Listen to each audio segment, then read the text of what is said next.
In recent months, there's been growing concern about China's increasing military activity around the Spratly Islands in the South China Sea.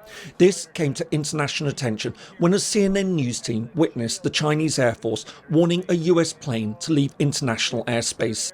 On top of this, the Philippines has also raised concern about a significant increase in the Chinese presence around the islands. All this has sparked renewed concerns about the possibility of an armed conflict in an area where no less than 6 different actors have territorial claims. So, what exactly is the dispute over the Spratly Islands all about? And just why is the South China Sea so hotly contested? Hello and welcome. If you're new to the channel, my name is James Ker-Lindsay, and here I take an informed look at international relations, conflict, security and statehood.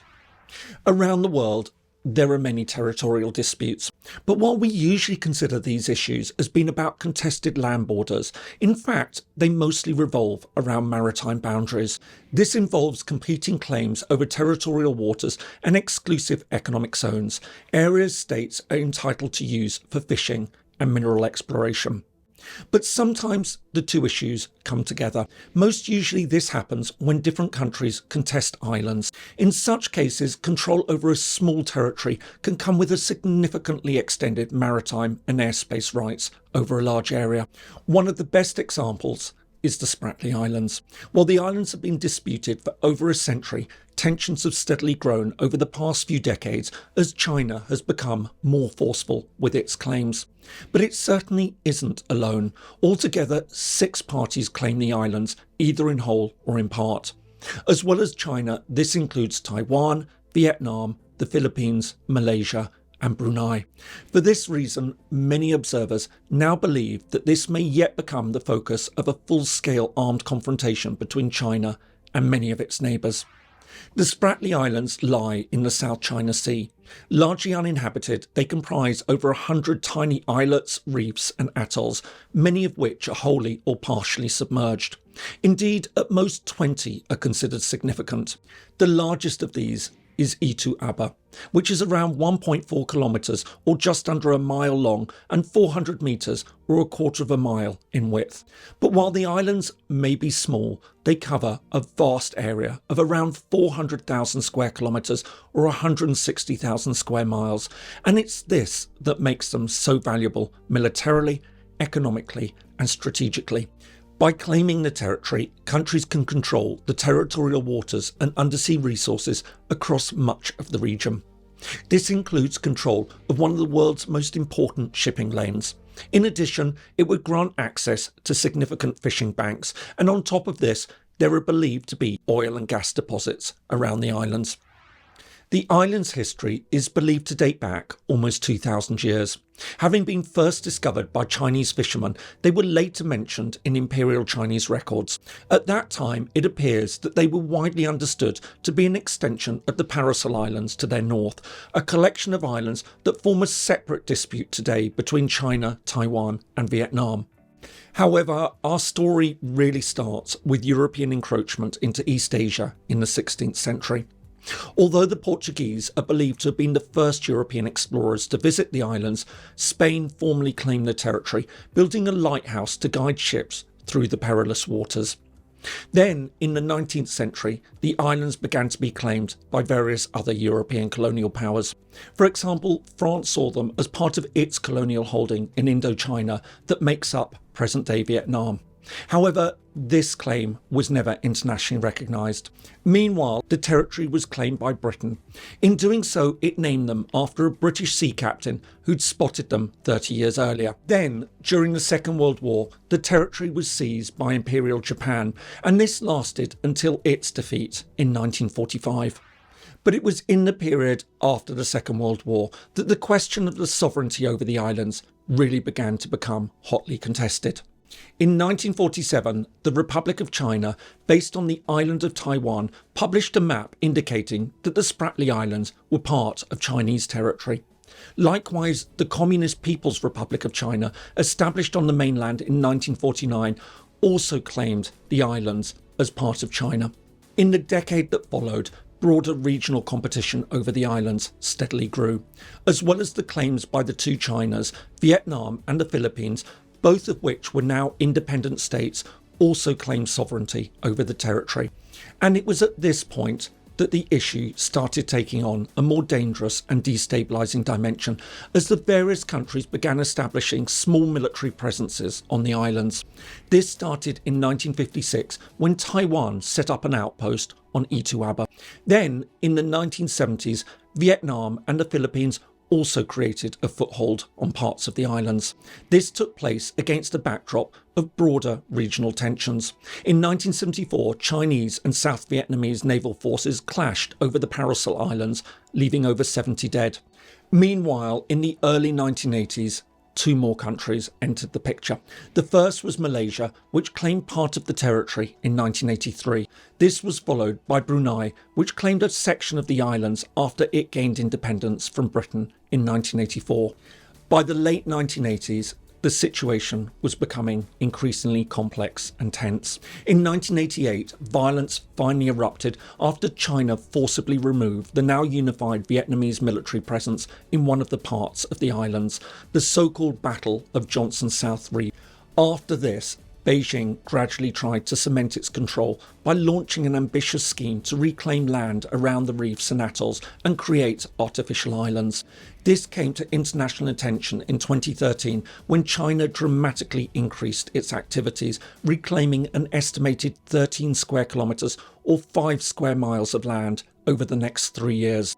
But China's increasingly assertive claim to the islands soon led to growing pushback from other countries, including the United States, which sent a warship to the area in October 2015.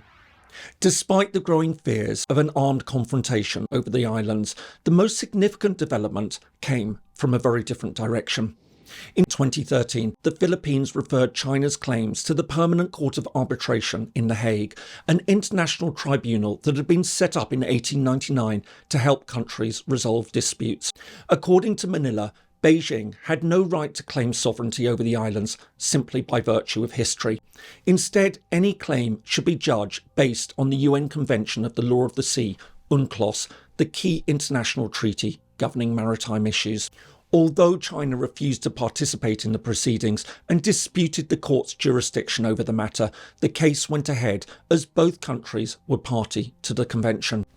Ultimately, the judges didn't try to decide who had sovereignty over the islands.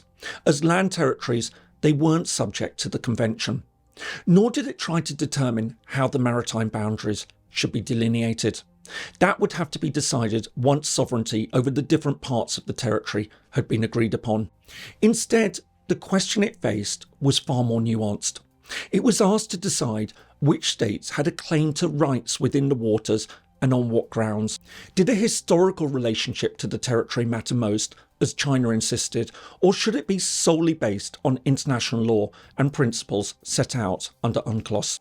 In a long and detailed ruling covering over a dozen issues, the court went against China. It argued that rights to the maritime zones should be based on the convention. Moreover, it argued that China's actions in and around the islands, including reclaiming land, had aggravated the situation and that Beijing had infringed on the Philippines' rights within its exclusive economic zone. Moreover, in another twist to the whole story, the court in fact ruled that none of the so-called Spratly Islands were in fact islands, as generally understood under the terms of the convention. Therefore, even if China did have sovereignty over the territory, it wouldn't confer an exclusive economic zone under the terms of UNCLOS, and certainly not one that would infringe on the rights of the other states in the region. To this end, it called on both parties to comply with the terms of the convention. As expected, China refused to accept the ruling, and even now it still fundamentally rejects the findings. Indeed, a Chinese Foreign Ministry spokesperson recently said that the arbitration case had been pure political drama orchestrated by the United States. Meanwhile, the Chinese government refuses to take the issue of the ownership of the islands before another legal body, such as the International Court of Justice. In the meantime, tensions have continued to rise as Beijing steadily builds up its presence on the islands. According to reports, it's now constructed military bases on 3 of the islands, despite earlier assurances by the Chinese President Xi Jinping that China wouldn't militarise the territory any further. All the while, several other claimants have also become more active. For example, Vietnam has reportedly begun dredging parts of the territory, creating around 220 hectares of new land in recent years. On top of this, Malaysia also retains control of a reef it captured in the 1980s and has since turned into an island. Indeed, Brunei is the only one of the 6 that doesn't have a presence of one sort or another on the islands. And added to this, although Indonesia doesn't claim the islands, it too has publicly challenged China's claim. And it's this that brings us to the most recent tensions. Following an incident that took place at the start of February 2023, the Philippines government filed a complaint to the Chinese embassy in Manila, accusing Chinese Coast Guard of shadowing, harassing, engaging in dangerous manoeuvres, and even directing a military-grade laser at one of its vessels. While the incident didn't lead to an exchange of fire, it's nevertheless fed growing tensions. The Philippines is now accusing China of threatening its sovereignty and security, and the country's president, Ferdinand Marcos Jr., has even gone as far as to suggest that the armed forces of the Philippines must now reorient their mission against Beijing. Interestingly, he also called the Spratly Islands a more difficult and a more complex issue than the Ukraine war, and in many ways, he's right. This is an exceedingly complex issue, with many countries claiming some or all of the islands, but it's certainly not impossible to resolve. UNCLOS does provide clarity on the subject, and that is, in many ways, the whole problem. The model for resolution would essentially leave out China and Taiwan. And it's this that in many ways creates the current problems. The question is just how far China is willing to push its highly disputed claim to the islands, and just how far the other states are prepared to defend their positions, especially if this means facing an armed confrontation with Beijing. While international attention is focused on the possibility of a Chinese invasion of Taiwan, one gets the sense that the Spratly Islands may be a more likely focal point for conflict in the period ahead. More to the point, with the sheer number of actors involved, this small collection of rocks, reefs and atolls, most of which are submerged, may well become the centre of a bitter regional war, if not handled carefully. Before I go, I'd like to say a special thank you to the sponsor of today's video, the always brilliant World Politics Review. Do take a look at the special offer for channel viewers. I put a link here as well as in the description below. And if you'd like to see more from me, here's another video that might interest you. Thanks so much for watching, and see you in the next video.